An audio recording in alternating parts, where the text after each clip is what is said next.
Много лет назад, в 1939 году, 23-летней мадам де Флориан пришлось принять нелегкое решение и покинуть свою шикарную квартиру в Париже.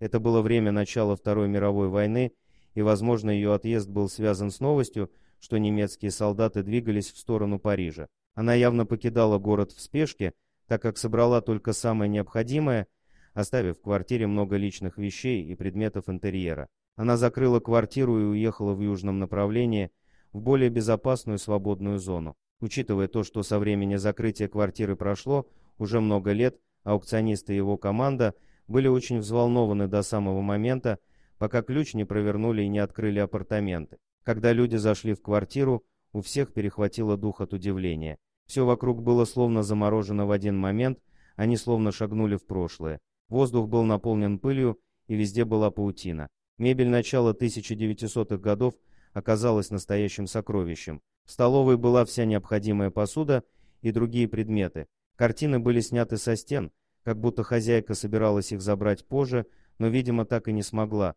На старинном туалетном столике находились личные вещи хозяйки: щетки, бутылочки с духами и косметическими средствами, различные коробочки и будильник. Все выглядело так, словно хозяйка вышла совсем ненадолго и скоро собиралась вернуться. В углу был большой игрушечный Микки Маус и поросенок Порки. Но одна из находок оказалась самой впечатляющей.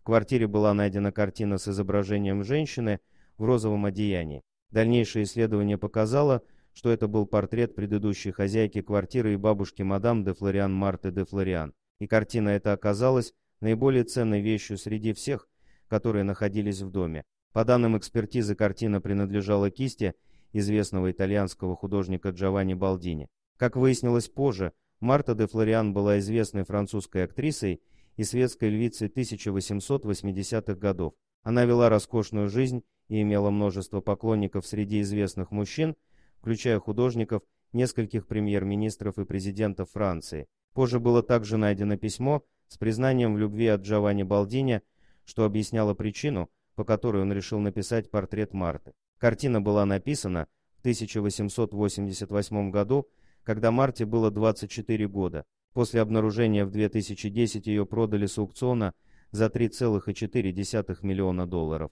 Это оказалась самая дорогая картина из всех работ художника.